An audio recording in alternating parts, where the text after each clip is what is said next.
নমস্কার, বিটু দাস 1176-এ আজকে আমি তোমাদের সাথে বিটু। আজকে আমরা রওনা দিয়েছি স্বাস্থ্য ভবনের উদ্দেশ্যে। এতটাই ভিড় যে আমি আর নিচে বসে থাকতে পারিনি। আমি আর সুমিত্রাদির ছেলে দুইজনে মিলে উপরে উঠে পড়েছি। যখন প্রায় শিয়ালদার কাছাকাছি চলে এসেছি তখন মনে হচ্ছে আমি নামবো কী করে। এদিকে সবাই গল্প করতে ব্যস্ত, আর আমি ভাবছি এখান থেকে আমি নিচে কি করে নামবো। তো পাশে যে আমার দিদিটা আছে, ওই দিদি আমাকে বলল যে আমি যেভাবে নামবো সেইভাবেই তুমি নেমে যাবে, অসুবিধা হবে না। তো ওর কথা মতো আমি ওইভাবেই নেমেছিলাম, সত্যিই আমার অসুবিধা হয়নি।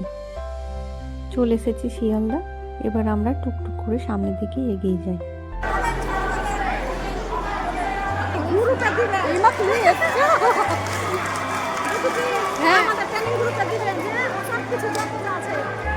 এই দিদিও যে আমাদের সাথে আছে আমি জানতামই না। ওখানে দিদি আমার সাথে কথা বললো, তাই আমি জানতে পারলাম যে আমাদের সাথে এই দিদিও আছে। সত্যিই তাই, কলকাতার বুক জুড়ে মনে হচ্ছে বেগুনি বৃষ্টি আরম্ভ হয়েছে। চারিদিকেই শুধু এরকম দৃশ্য। সত্যি দিদিরা এতটাই পজিটিভ, আর সিনিয়র দিদিরা তো মানে স্যালুট সিনিয়র দিদিদেরকে। আমার সাথে অনেক জুনিয়রও আছে, আমাদের মধ্যে অনেক জুনিয়রও আছে, তারাও ভীষণভাবে পজিটিভ আর এত সুন্দরভাবে সবাই সামনে এগিয়ে এসেছে, মানে বলার কিছুই ভাষা নেই। এত সুন্দরভাবে সবাই এসেছে। আর এখানে জানেন, কেউ অচেনা বলে কেউ নেই, সবাই সবাইকে যেন চেনে।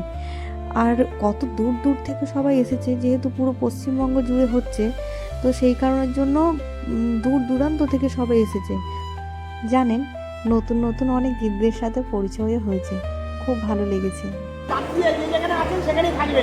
জায়গাগুলো ফাঁকা হচ্ছে কেন একটু দেখে নেবেন। হ্যাঁ, যে জায়গাটা আছেন সেখানে থাকবেন।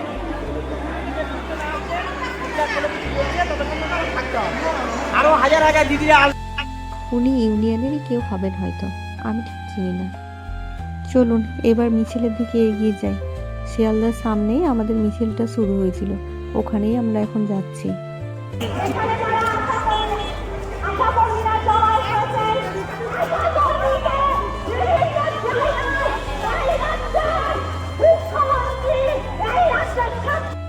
আমাদের সাথে বাচ্চারা থাকার কারণে আমরা মিছিলের সাথে হেঁটে স্বাস্থ্য ভবনে যেতে পারিনি, আমরা মেট্রো দিয়ে গিয়েছিলাম।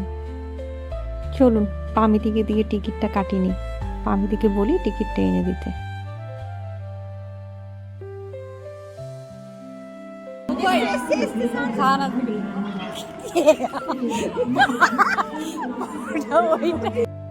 ব্যাস, এখান থেকে শুরু হয়েছে আমাদের পাগলামি।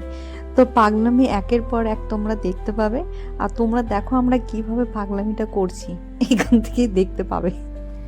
খুব মজা করেছি এইসব পাগলামি করে, খুব মজা করেছি। আরও অন্য অন্য দিদিরা ছিল, তাদের সাথেও মজা হয়েছে। আর এই দিদিদেরকে তো দেখেই বুঝতে পারা যাচ্ছে, তো অসুবিধা কিছু হয়নি, কিন্তু খুব মজা করেছি এইসব ব্যাপারগুলো, পুরোটাই খুব এনজয় করেছি। এই হচ্ছে সুমিত্রাদির বড় ছেলে। ও যতটাই সাহসী, ওর মা ততটাই ভীতু। এবার আমরা উঠে পড়েছি মেট্রোতে। আমরা দাঁড়িয়েছি এই সাইডে, আর সুমিত্রাদিরা আছে আরেক সাইডে।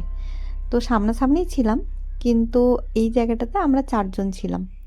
তো আমরা গল্প করছিলাম, আর সেই সময় যেগুলো যেগুলো হয়েছে ওগুলোই আমরা আলোচনা করছিলাম আর হাসাহাসি করছিলাম। আমি তো হেসে পুরো একদম, মানে এই দিদিরা কোথাকার আমি জানি না, কিন্তু আমাদের গন্তব্যস্থল একটাই ছিল, তাই একসাথেই আমরা চলেছিলাম। কিছুটা হলেও সামনে এগিয়ে এসেছি, তবে এখান থেকে আরও অনেকটাই।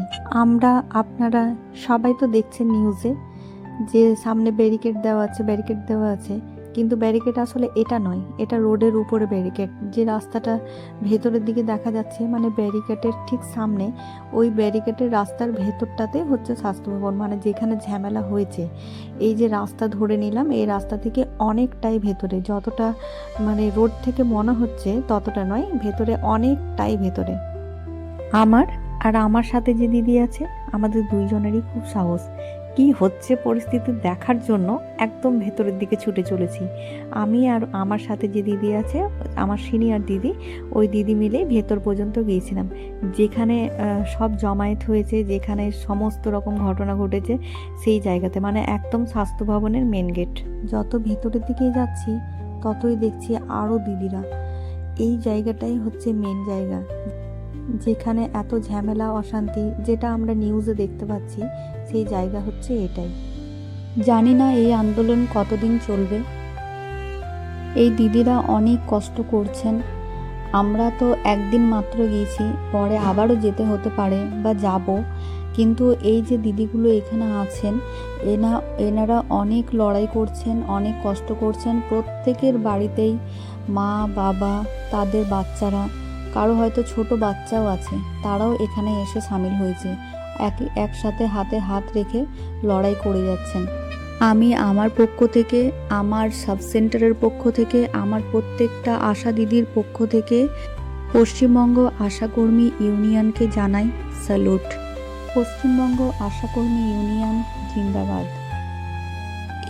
AIUTUC জিন্দাবাদ।